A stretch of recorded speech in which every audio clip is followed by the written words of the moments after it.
हरिओम. पातंजल योगसूत्रे, योगदासांचे प्रवचन. सूत्र क्रमांक 17.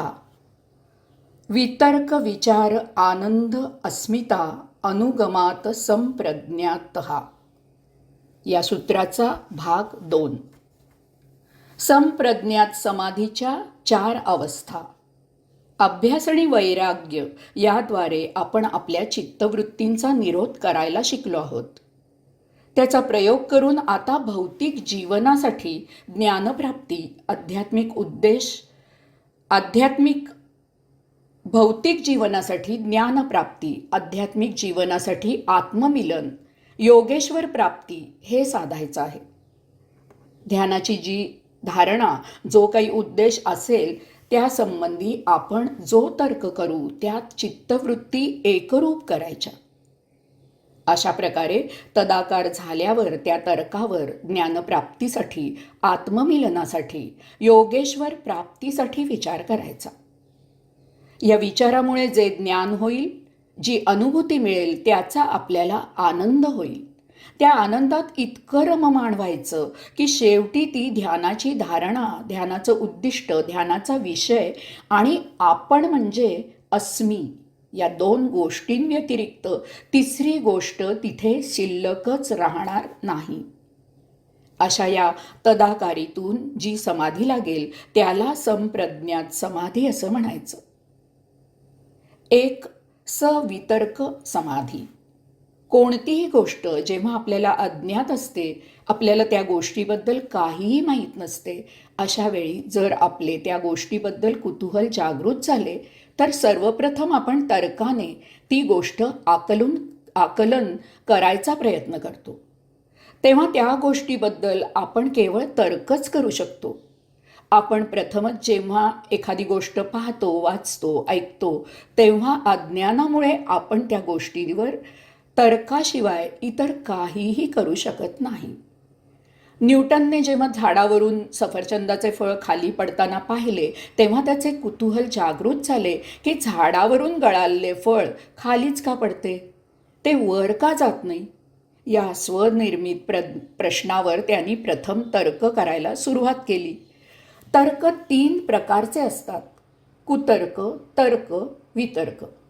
तर्काचा पहिला प्रकार म्हणजे कुतर्क. कुतर्क हा चुकीच्या दिशेने केलेला प्रवास असतो. त्यामुळे आपले कुतूहल क्षमत तर नाहीच, उलट आपण जास्तच गोंधळात पडतो आणि इतरांनाही गोंधळून टाकतो. कुतर्काने आपल्याला अपेक्षित ज्ञान मिळत नाही, कारण तर्क शमविण्याचा प्रयत्न नकारात्मक असतो. पातंजल योगसूत्रावर निरूपण सुरू असताना पातंजल ऋषी होते की नाही किंवा ते केव्हा होऊन गेले यावरच जर आपली गाडी अडून राहिली तर त्यांच्या सूत्राचे ज्ञान घेणे तसेच राहून जाईल.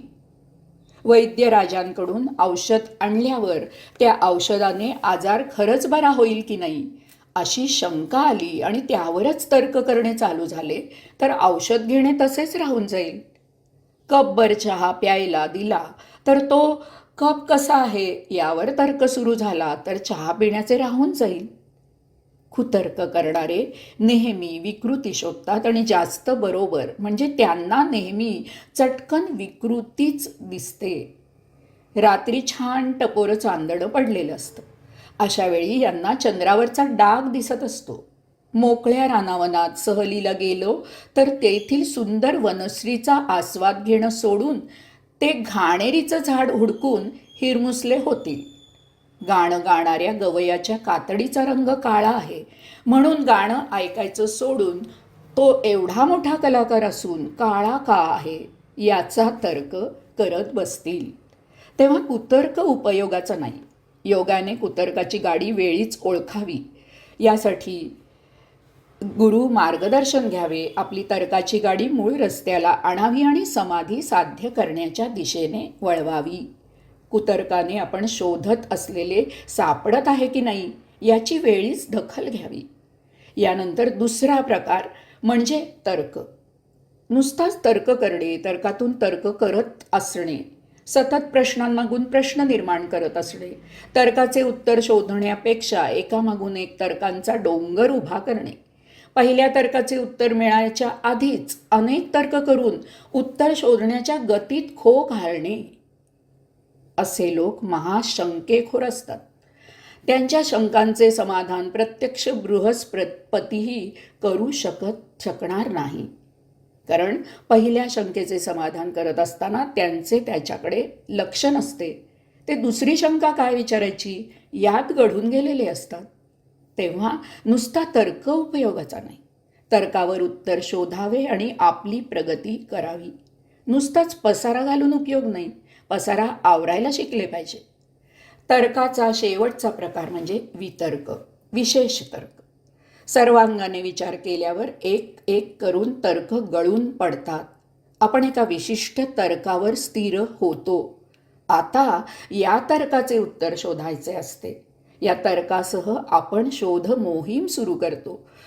त्या तर्काचा सहवास आपण घेतो. त्या तर्काच्या आधारावर आपल्याला प्रगती करायची असते.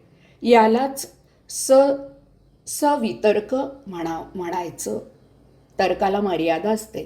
कारण मूलतः तर्कच चुकला तर आपोआपच ज्ञान चुकीचं मिळेल, हे लक्षात ठेवावं. यासाठी योगसाधना करत असताना गुरु मार्गदर्शन घ्यावे.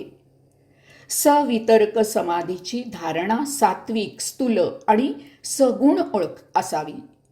उदाहरणार्थ योगेश्वराची तस्वीर, मूर्ती, सूर्य, निसर्ग इत्यादी प्राणायाम मंत्र पठण करून पूर्ण श्रद्धेने धारणीकडे एकटक स्थिर नजरेने पाहत बसावे. चित्तातील धारणे त्या धारणेशिवाय इतर विषय गळून पडू लागतील. डोळे मिटले तरी तीच धारणा अंतःचक्षुसमोर स्थिर होईल. कदाचित ती वेगवेगळ्या रंगांमध्ये दिसू लागेल. या भावावस्थेत तल्लीनता येऊन दर्शन सुखामध्ये समाधी सुख मिळेल. विज्ञान म्हणतं की एकटक पाहिल्यामुळे अंतःपटलावर धारणेची प्रतिमा उमटते. लक्षात असू द्यावे की यामध्ये तदाकार होऊन समाधी फक्त साधकालाच प्राप्त होते, इतरांना नव्हे. 2. सविचार समाधी. एका विशिष्ट तर्कावर ध्यानधारणा होऊ लागली की त्या तर्कावर विचार होऊ लागतो. विचार हा धारणेच्या अनुभवाचा अभ्यास असतो.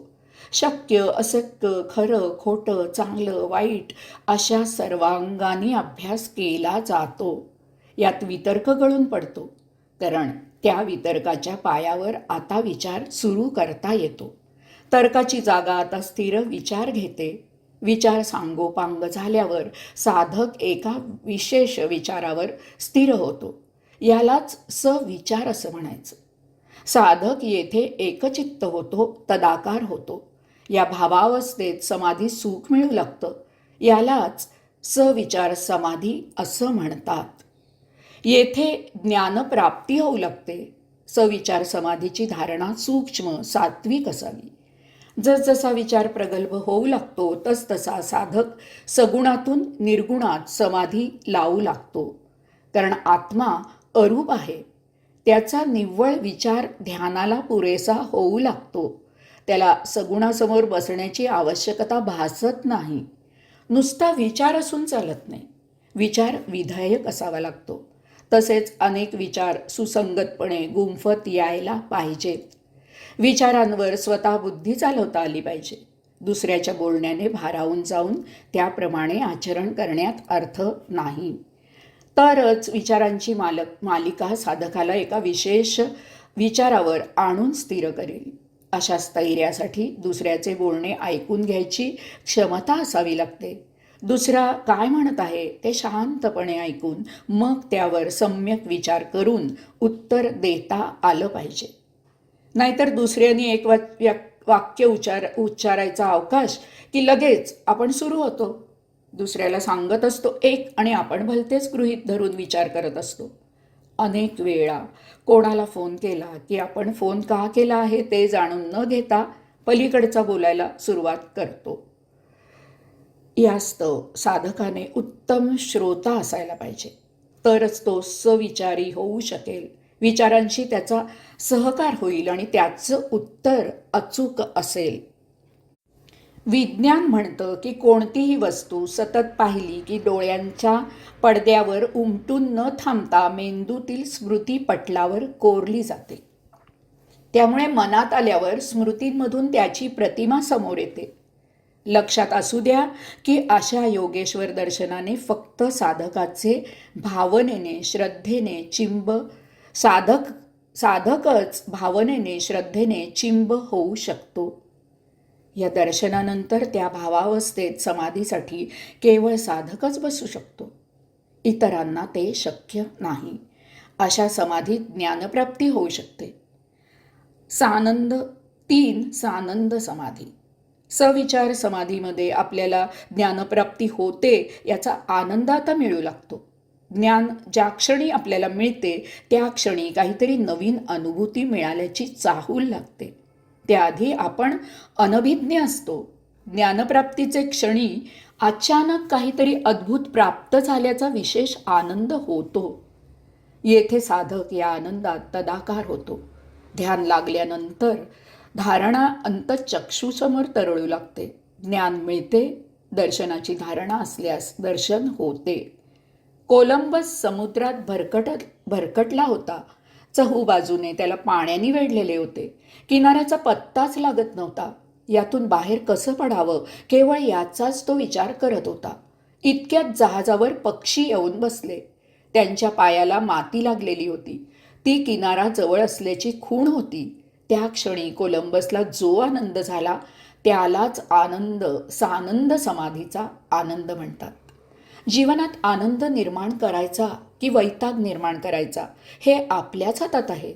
जरा काही झालं की हिरमुसले होऊन जायचं. जग आपल्या विरुद्ध आहे असा समज करून नेहमी भांडण करण्याच्या पावित्र्यात उभं असायचं. थोडा विचार करावा. जग त्याच्या परीने धावत आहे. जगाला तुमच्याकडे लक्ष द्यायला वेळ नाही. तुम्ही दुःखी झालात म्हणून जगाचे व्यवहार थांबणार नाहीत. जग धावतच राहणार आहे. घडलेली घटना उगाळत बसण्यापेक्षा त्यातून बाहेर पडून पुढची वाट मोकळी करावी. आपण मूलतः आनंद स्वरूपच आहोत. आपण म्हणजे एक आनंदाचा झरा आहोत. त्यात दुःखाला जागा नाही. परंतु आपण आपल्याच वागण्याने आनंदाला दूर सारून दुःख निर्माण करत असतो. स्वर्ग किंवा नरक निर्माण करणं हे ज्याच्या त्याच्या हातात आहे. साधं पिठलं खाताना स्वर्ग निर्माण करता येतो आणि श्रीखंड खात असूनही नरक निर्माण करता येतो. ज्याचा त्याने यावर विचार करायचा आहे. यासाठी नेहमी सकारात्मक असावे. यासाठी नेहमी सकारात्मक असावे. सकारात्मक दृष्टिकोन आनंद निर्माण करतो. अर्धा कप दूध प्यायला मिळालं तर तो अर्धा कप भरलेला पाहायची सकारात्मक सवय असावी. वरचा अर्धा कप रिकामा आहे हे नकारात्मक दिसता कामा नये. त्यावर विचार न होता भरलेल्या अर्ध्या भागाचा विचार झाला पाहिजे. आयुष्याला ही सवयच असायला पाहिजे. तरच नेहमी समाधान आनंद याचा समुद्र आपल्या भोवती भरलेला असेल. आनंद ही भावना आहे. ती अध्यात्मातच शक्य आहे. विज्ञानात भावनांना स्थान नाही. 4. सास्मिता समाधी. साधक आनंद समाधीत तदाकार झाल्यावर लवकरच आनंद ही भावावस्था गळून पडते.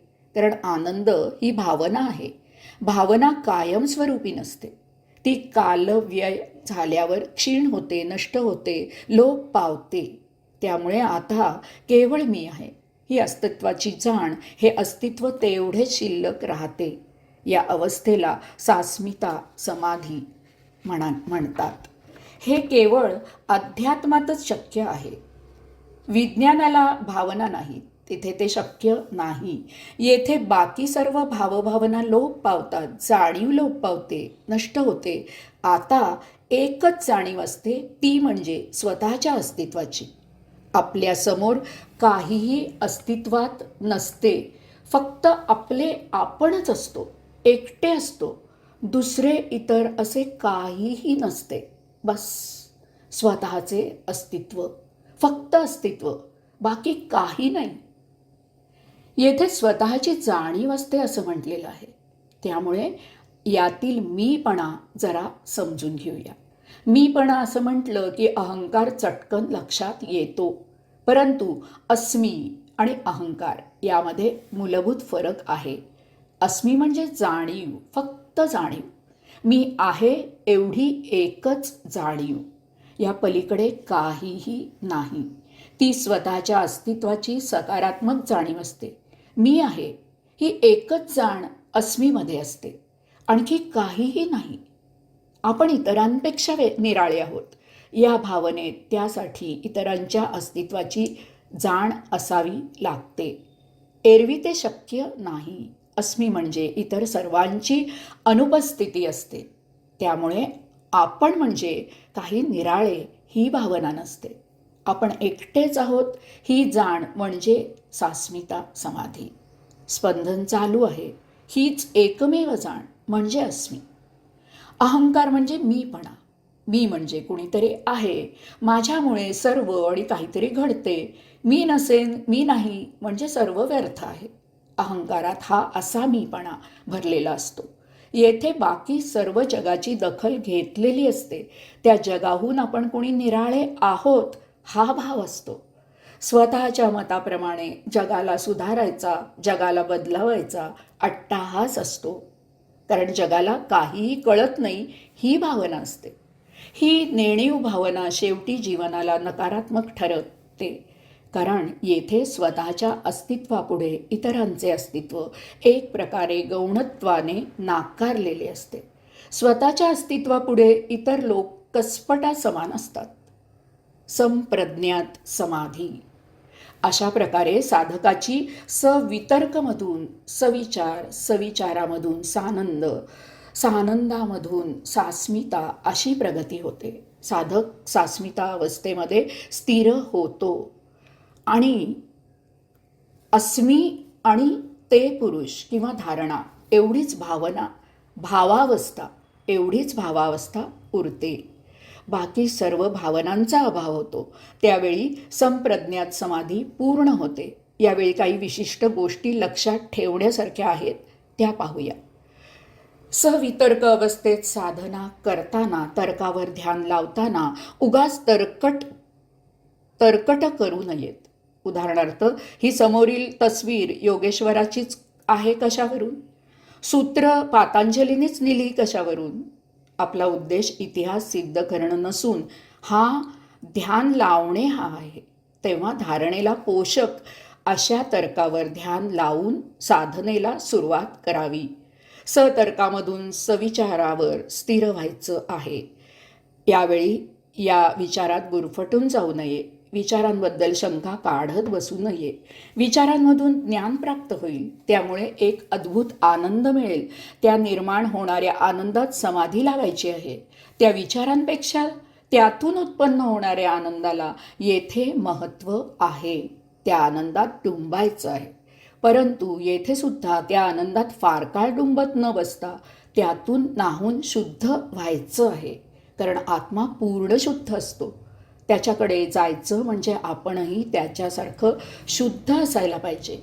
म्हणजे आत्मा आणि परमात्मा एवढाच भाव शिल्लक राहील. आता शेवटचं फार फार महत्त्वाचं म्हणजे मी परमात्म्याजवळ आहे किंवा मला ज्ञानप्राप्ती झाली आहे. अशा वेळी यामधून अहंकार येऊ न देता अस्मिन सास्मिन भाव तेवढाच शिल्लक ठेवायचा आहे. म्हणजे संप्रज्ञात समाधी प्रसाद मिळेल. येथे योगाधिराज पातंजलींनी संप्रज्ञात समाधी असा शब्द वापरलेला आहे. ही पहिली पायरी आहे, हा शेवट नाही. योग्याने स्वतःचा गैरसमज करून घेऊ नये. अजून बरीच मजल गाठायची आहे. संप्रज्ञात समाधीमध्ये केवळ विशुद्ध व्हायचं आहे. परमात्म्याकडे झेपावताना त्या आत्म्याप्रमाणेच विशुद्ध असणं आवश्यक आहे. एरवी मिलन शक्य होणार नाही. कारण दोन समसमान गोष्टीच एकत्र येऊ शकतात. भिन्न गोष्टी एकत्र आल्या तर तो जोड होईल. ते मिलन असणार नाही. तेव्हा संप्रज्ञात समाधी म्हणजे पूर्णत्वाकडे जाण्यासाठी विशुद्ध होणे एवढेच आहे. हरिओम.